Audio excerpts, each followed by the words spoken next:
The $1 million question for the Milwaukee Brewers: is the bullpen going to hold up post All-Star break? We'll try to address that coming up next here. And also a look at who the Brewers drafted. Was it a good draft, a bad one? We'll talk to Dan Zielinski. He'll join us next as well. All coming up on Locked On Brewers.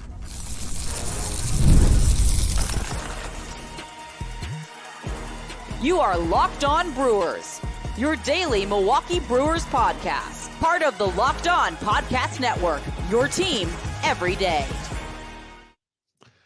Hi, everybody. Good to have you along here. During the All-Star break, we're all kind of taking a breather here and kind of exhaling.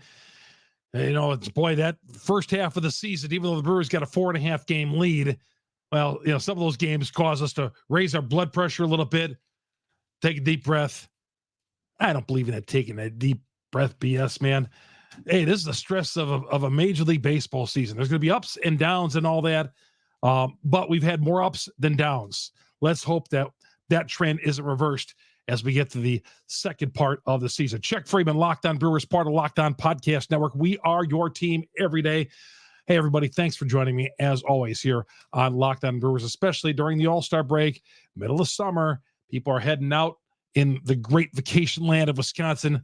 And wherever you're watching us, I hear people saying that they've been watching us up north, traveling, listening to our podcast. We'll be talking about a little bit later on where you can all get our podcast if you're just tripping onto us for a first time here on Locked On Brewers. But today we are talking about the bullpen.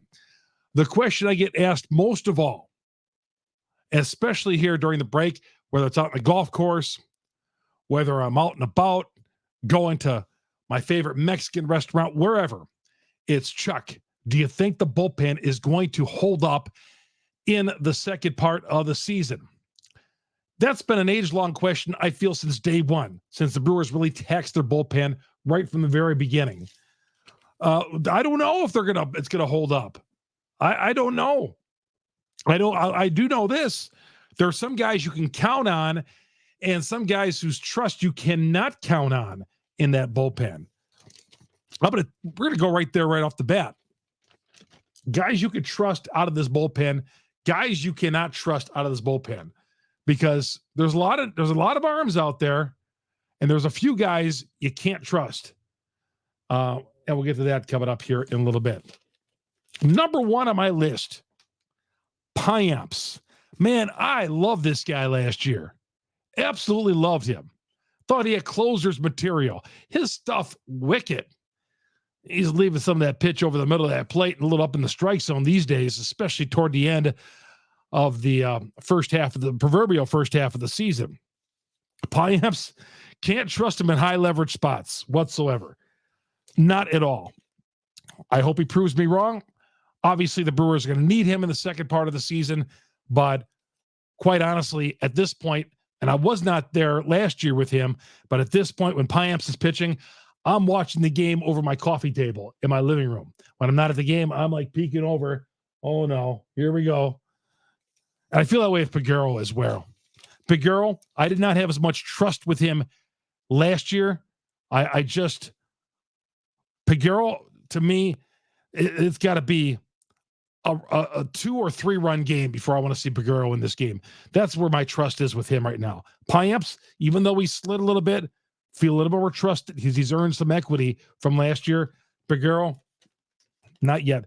Junis has got to suck up some innings for these guys. I like some of the things he does out there. I do. Seems to be a bulldog. I like Junis. Especially like games that go to extra innings. And we know they're going to have games like that. I like that guy going multiple innings, Junis. Trevor McGill, I gave that two-run home run on Saturday night at AmFam Field to Washington, but he's been great. Yeah, he's got my trust. Last year, maybe not so much, not as much, but now he does. Yeah, Trevor McGill is got my trust. Should be on the All-Star team. Should have been playing in the game tonight. Devin Williams, well, he hasn't done anything this year, obviously, to sway my lack of trust or my trust in him. I've never had lack of trust in him. Sometimes I know y'all get down on him, but Devin Williams obviously has been hurt all year. When he does come back, yes, full trust. And I love that 1-2 punch in the bullpen with McGill. and Williams. Hobie Milner, yeah, he has slumped off. He had a really good season last year, 2023. Milner needs to pick it up. I feel like right from the very beginning, all the way back to the series with the Mets, there was a Saturday afternoon game, opening weekend against the Mets. He gave up a 3-run home run, put the Mets back into the ball game. Milner, I still like him, but my trust isn't there where it once was. Zastrisny, not enough evidence yet if I trust him or not. Not enough evidence. The guys who I really love, obviously, Brian Hudson should be in the All-Star game. Struggled a little bit, but high usage, getting a lot of usage. He's kind of getting up there where he's going to have the most usage of his major league career. He's like 18 innings away from that, but he's pitched a lot. He's done some 2 innings for them, 2-inning stints, but started to wear down a little bit, but I still trust him, like him. He's earned my trust heavily. Should have been an all-star. Jared Koenig on the injured list, another guy I trust a lot. Hudson and Koenig, really, really. Now, am I? I want to marry myself to those guys as bullpen guys forever. I trust them this year. Let's see how the future holds. But so far, Hudson and Koenig have done enough. Paredes has done a nice job out there. Paredes has come in a couple of high leverage spots and has been okay. Uribe, boy, I had high, and I'm not counting him out, and he's injured. But, man, I had high hopes for Uribe this year. I really did. Man, I thought when Devin went down, I thought Uribe could be our closer, man. Throws 100. All sorts of issues with Uribe. And, of course, when he does come back, he's going to have to serve that little bit of a suspension. But Uribe, got to win my trust back. They're getting 2 guys back. DL Hall, I think, is going to move into the starting rotation. Joe Ross, I don't know when he's coming back. I just don't know when. I mean, I feel like it gets pushed back. It's been pushed back a couple of times. DL Hall, I think, is going to be pushed into the rotation. Another guy I didn't mention was Wilson, Bryce Wilson, who's done terrific starting games for me. Okay. Or for the Brewers. I say starting games, starting games for the Brewers. But I like him. I like him better in that bullpen. I do. But if he's got to start, I'm fine with that. Especially if you put an opener in there and have Bryce go 5 or 6 innings. I'm good with that. But I like him out of the bullpen. You're going to have Williams and McGill at the back end of that bullpen. And Williams says he's feeling good. He doesn't feel any pain in that back, which is good news. Keep our fingers crossed. Hudson, Koenig. Well, when Koenig gets off the injured list, just Trisney and Wilson out of that bullpen. Piamps and Figueroa. I mean, you got a lot of arms out there. Junis, a lot of arms. But right now, only a handful of guys I really are trusting. Obviously, you have to trust more of these guys. Hudson, Koenig, I trust. McGill. We'll see who the odd man is out when Williams comes back. And I guess I do like Bryce Wilson. Although Bryce Wilson will give out that big home run once in a while. But will the bullpen hold up? Man, $1 million question with these guys. They're wearing down a little bit, but we're going to talk about the starters need to go a little further. They just absolutely do. If the starters aren't going to go any further, this bullpen, I don't care who's out there. I don't care. You could have Raleigh out there. You could have Mariano Rivera and all the great ones. But the bullpen has got to go. These closers aren't going 3 innings anymore and not pitching more than 3 days in a row. And the bullpen guys, wearing these guys down fast. We'll talk about, will the Brewers, where do they go from here? Where and what they need to do to tighten up that bullpen a little bit. All that coming up next here on Locked On Brewers. Locked On Brewers, part of Locked On Podcast Network. We are your team every day. Get us on Google, Spotify, Apple, all the major downloads. Wherever you download your podcast, get us right there on Locked On Brewers. Just favorite us, subscribe. It's all free. And, of course, our YouTube page, our growing YouTube channel. Search Locked On Brewers. Hit the subscribe button. Hit the bell. That'll alert you every time we drop an episode. And also follow me on Twitter, Chuck Freeman. There he is. If you're watching on YouTube, Chuck Freeman, FREIMUND. Supply House, great sponsor of Locked On Brewers. Get supplies from the site that's made for the skilled trades. A lot of you tradesmen are out there following, getting up very early in the morning on the road. I hear you guys, some of you guys tell me you're at 4 o'clock in the morning going to your job site and listening to Locked On Brewers. I appreciate that. And you guys, this is for you. SupplyHouse.com. SupplyHouse.com, the reliable way to order plumbing, HVAC, and electrical products online. Easy to use website, packed with helpful resources and the latest product info that can help you get the job done right every time. Shop a complete inventory of over 200,000 parts, over 400 top brands, and get your order delivered right to your door. Fast shipping, coast to coast. Need help with an order? Well, get the expert support and industry-leading service from the friendliest folks in the business. Talk to a real person every single time. Pros in the skill trades that can get a competitive edge by joining SupplyHouse.com's free TradeMaster program. Every TradeMaster gets access to a dedicated phone line, free shipping, discounts on every order. Join the thousands of trade pros already benefiting from their free membership at SupplyHouse.com/T-M. Order plumbing, HVAC, electrical supplies from anywhere. Just a few clicks at SupplyHouse.com. PrizePicks is also a great sponsor. America's #1 daily fantasy sports app, over 5 million active members. PrizePicks, the easiest and most exciting way to play daily fantasy sports. Unlike other apps, PrizePicks, it's you against the numbers. All you do is pick more or less 2 to 6 player stat projections and watch the winnings roll in. Let's say you like Yelich over maybe a half a hit or so. Well, you couple that up with a few, and then the money starts rolling in. Get in all the daily action with your friends and become part of PrizePicks community today.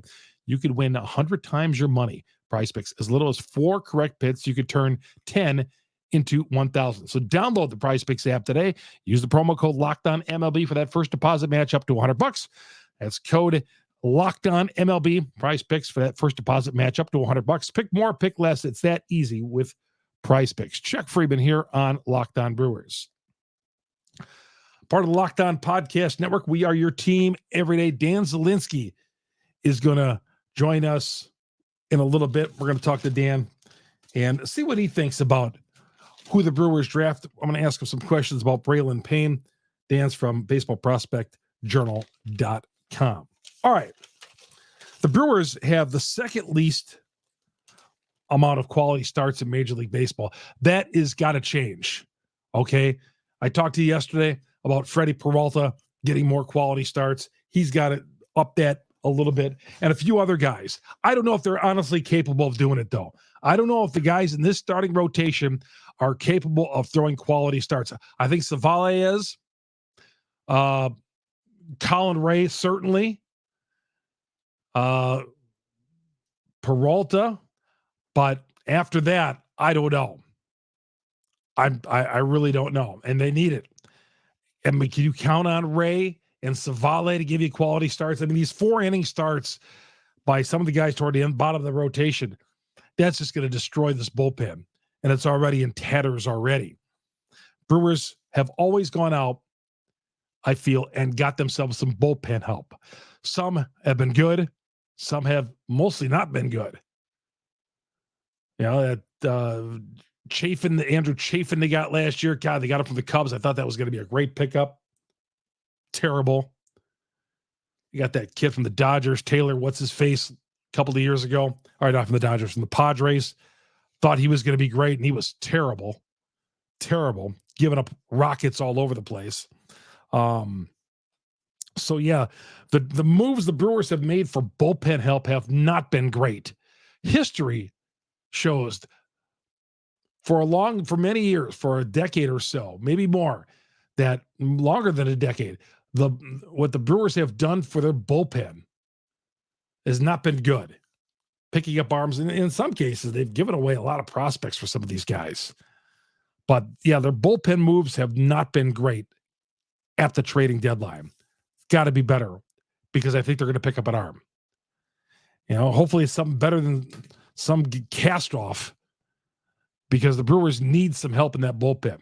They need some stability out there to get to Devin Williams and McGill. Can Junis do it? Can Bryce Wilson do it? Can Milner be better? Jacob Mizorowski, I know some of you guys have talked about him down at Biloxi. I don't think they're bringing him up. I don't think they're bringing him up. I don't. Maybe a September call-up. Who knows? I don't think they're bringing him up this year. But the Brewers definitely could use some help in that bullpen. Starters need to go longer. If you're watching me on YouTube, when you see the rundown of today's show, I put out their starters need to go long. It's captain obvious on this team that the starters have to go long. The second most bullpen usage in Major League Baseball, second most innings, and the second least quality starts. That's a bad combination. Second most bullpen usage in baseball, second least quality starts in Major League Baseball. Yet here they are still in first place. Unbelievable. Unbelievable, but hey, we're loving it. Keep our fingers crossed. The Brewers do have to make a move for a bullpen help and a starter. Who gets sent down, who is out of that bullpen rotation, and we'll worry about that later. They got to get somebody better than some of the guys that are pitching out of there. The guys I talked about here a little while ago. Chuck Freeman here on Locked On Brewers, part of the Locked On Podcast Network. We are your team every day. eBay Motors is the way to go. Guy down the street goes to me the other day, hey, you still promoting eBay Motors on your podcast? I say, yes, I do. eBay Motors, people go to eBay Motors to help fix their car. Passion, drive, and patience, the formula for winning championships, is also what keeps your ride or die alive. eBay Motors has got everything you need to maintain your vehicle, leveled up to peak performance, superchargers, roof racks, exhaust kits, LED headlights, and more. Whether you're into speed, power, or style, eBay Motors has got you covered. Over 122 million parts for your number one ride or die. You always find exactly what you're looking for. With eBay Guaranteed Fit, your part is guaranteed to fit your ride every time or your money back. eBay Motors, you're burning rubber, not cash. All the parts you need with the prices you want. It's easy to make your car the MVP of your neighborhood. Keep your ride or die alive. ebaymotors.com. Eligible items only. Exclusions apply. eBay Guaranteed Fit, only available to U.S. customers. Chuck Freeman here on Locked On Brewers. Locked On Brewers, part of Locked On Podcast Network. We are your team every day. My man, Dan Zielinski, very, very busy guy because the MLB Draft has concluded. He's been buried in this last 3 days from baseballprospectjournal.com. We talked to him last week to preview the draft. Want to get his view on a few things the Brewers did during this draft. Dan, I know it's busy. Thanks for taking the time out for us. Of course, anything for you, Chuck. Danny, let's talk about the overview. What was your biggest takeaway from the 3 days? Biggest takeaway was just how high school heavy the Brewers went in this year's draft. Typically, in the last 5 to 7 years, the Brewers have preferred college players, mostly college position players. And really, the Brewers did the complete opposite. They used 17 of their 22 picks on high school guys, and 12 of those 22 were 12 of 22 were high school pitching. 17 of 22 was just on overall pitching. So the Brewers really went high school heavy, pitching heavy in this year's draft class. And it's really different compared to what we've seen in the past with the Brewers. Why do you think they went that route? That's a good question. And the Brewers, no team really ever drafts for need, especially on days 1 and 2 of the draft. I think the Brewers, with the way this year's draft was, just really liked some of the pitching in this year's draft class. They got the position players early with their first 2 picks and then really kind of stocked up on pitching. And I think with the Brewers and their player development system, if you look at the track record of how they've developed guys, it's been on the pitching side. They've had the most success with developing players is pitching compared to position players. So maybe they feel like that's a organizational strength that they can take advantage. And they've drafted a lot of guys here in the 3 days that have the metrics, analytics on their pitches that really line up with what the Brewers like to do with the pitchers they develop. All right, Dan, let's talk about a few of the early picks in particular. 17th overall pick in the draft Sunday night, Braylon Payne. Read what you said about him. 17 years old, high schooler out of the Houston area. I watched the videotape. You talked to him as well. Give me your lowdown on the Brewers' first pick of the first round. So Braylon Payne is a guy that most people had as a second-round prospect coming into this year's draft. People were really intrigued by his speed. It's elite speed that he has. He runs a 60-yard dash in 6.28 seconds. He's been clocked at, which the average time's about 6.7 to 7 seconds. So that's really good. And Braylon Payne, he's still a little bit raw. Texas high school outfielder, 6'2", 185-pound left-handed hitter. Does a really nice job of just driving the baseball into the gaps, going the other way, and then he makes a difference on the bases with being able to steal bases, stretch a single into double or take an extra base. And defensively, I think he's a pretty quality defensive center fielder. Doesn't have great arm strength, but his speed makes up for it. He's able to cover plenty of ground, runs great routes. And I think it was interesting that the Brewers went with a high school position player in the first round. That's something they haven't done in some time. First high school position player since Bryce Trang in 2018. To me, this is an underslot candidate here for the Brewers, and they're going to use some of those savings on other players later that they drafted. Explain that, Dan, because somebody would say, well, if he's available in the second round, why didn't they wait to the second round? Or why didn't they wait to that later pick in that first round?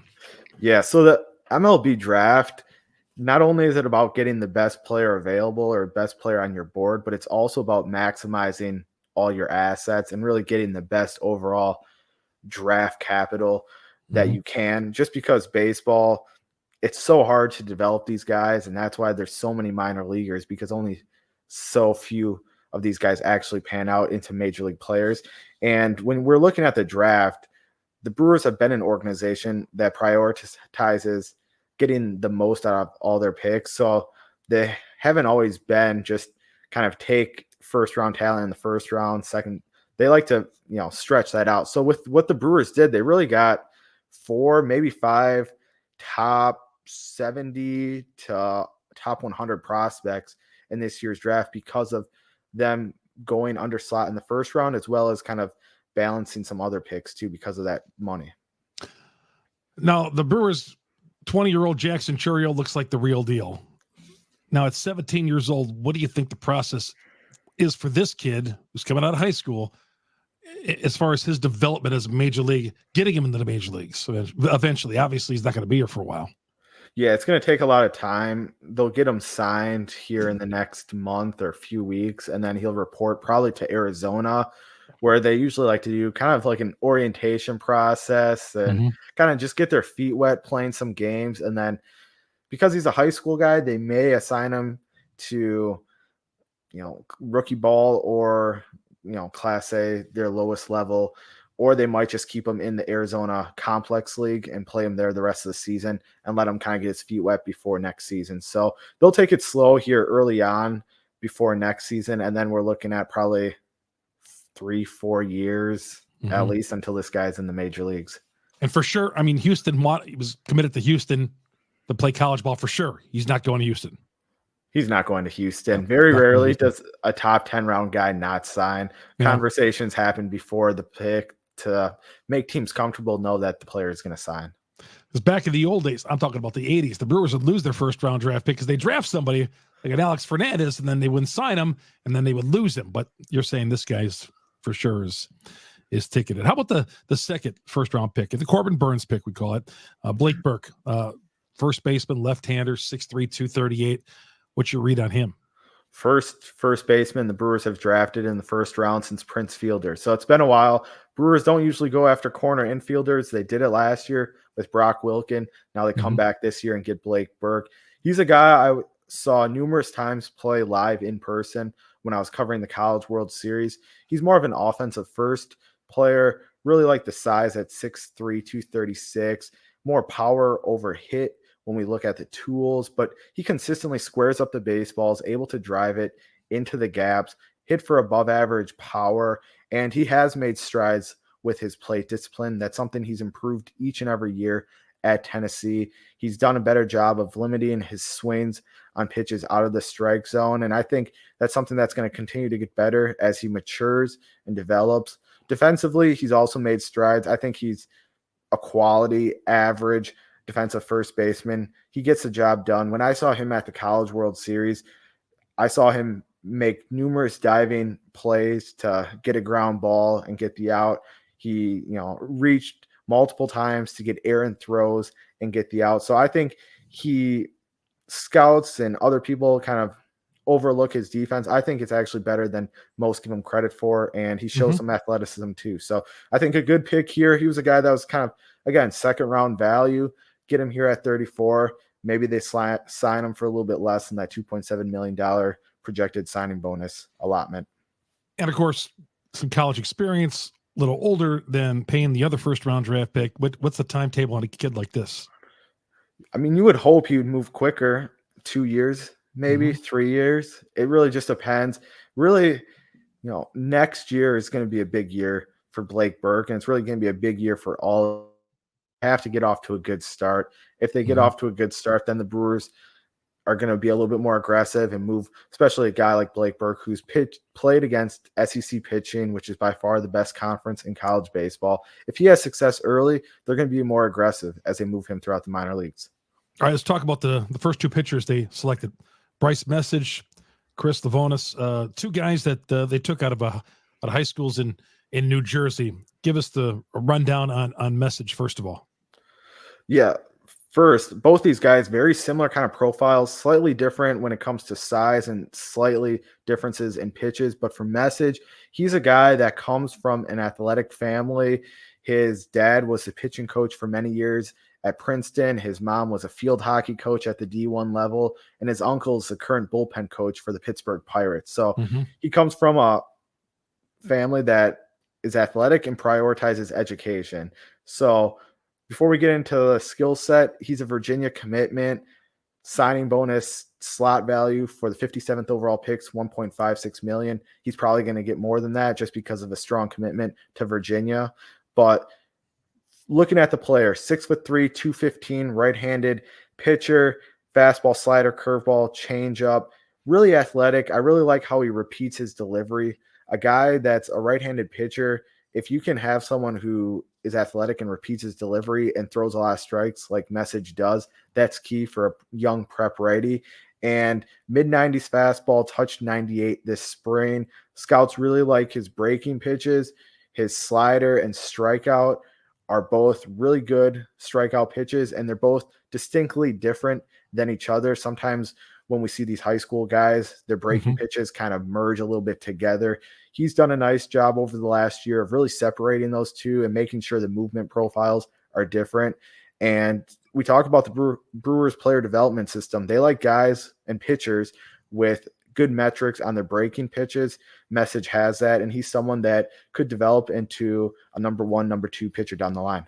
All right, what about the other kid from New Jersey, Chris Livonis? Yeah, Chris Livonis, very similar. Like I said, he's 6'2", 170. So there's a little bit more physical maturation that he can do, add some more strength, but he has a ton of upside. He was up to 97 miles an hour this spring, showed some feel for a slider and curveball. I think he needs to do a little bit better of job of creating separation between those pitches and really kind of working on their movement profiles to separate them and make it distinctly a slider and distinctly a curveball.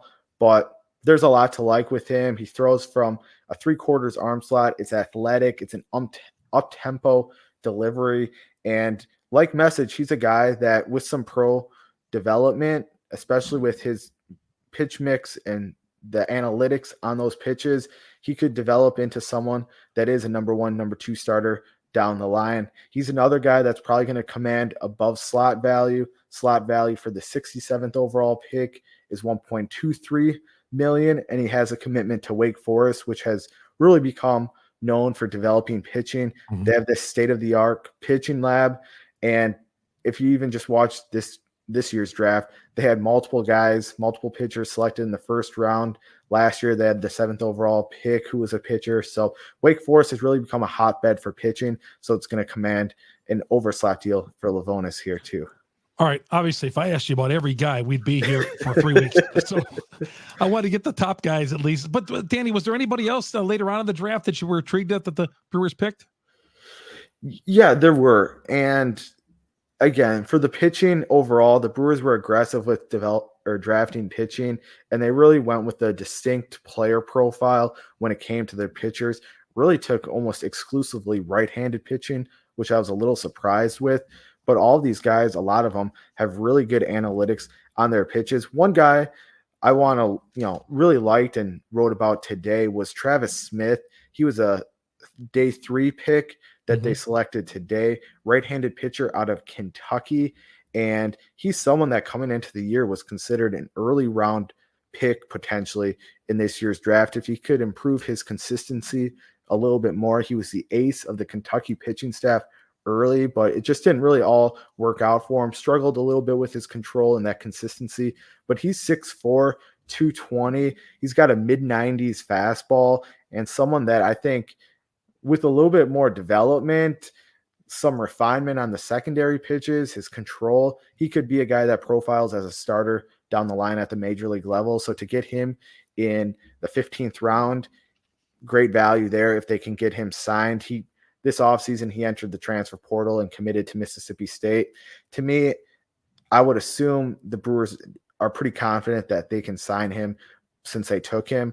We'll see what that signing bonus dollar amount is, but I like him. I think that's great value for later on in the draft. And even if he doesn't pan out as a starter, could be like a late inning reliever, which obviously in today's baseball has a lot of value too. You know how it is as fans and all that. We're always like, how do you grade this draft? Is it tough to grade a draft like this? I mean, what would you say? I mean, is it difficult to say, like as opposed to NBA or an NFL, you just, you don't know for a couple of years on these things, right? Yeah, just like any other sports draft, you don't know for years. And frankly, for baseball, you probably don't know for 5 to 10 years down the line, because it's going to take some of these guys 4 or 5 years just to get to the major leagues if they ever make it there. And then you have to kind of see how their careers pan out a little bit. So the baseball draft isn't a quick process. You don't draft guys and they're in the major leagues right away. We are seeing it more and more where guys are moving a lot quicker. I mean, Paul Skeens pitching in the All-Star game. He was drafted last year. Now he's already pitching at the major league level, but that's very rare. And usually it takes these guys a few years at least to make it to the major leagues. Danny, before I let you go, baseballprospectjournal.com. Tell us how people get a hold of you, and I'll add about your website real quick. Yeah, so you can find me on Twitter or X at Dan Zielinski 3. That's a great place to find all my content, engage with me about prospects, draft, baseball, and then baseballprospectjournal.com. I'm covering the draft. We have about 4 or 5 other writers who are covering college baseball, minor league baseball, highlighting all the top prospects, regardless of what level it is, and already have started working on 2025 content. You can find a top 10 pick mock draft for 2025 already on the website, and we'll get the player interviews going here in the next month or two. So we'll have, at least this year it was 62. I'm sure it's going to be a lot more than that next year for player interviews. So check out baseballprospectjournal.com for all that.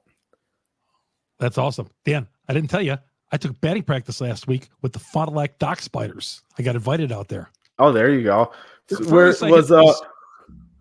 What's that? Go ahead. No, furthest I hit it was mid outfield.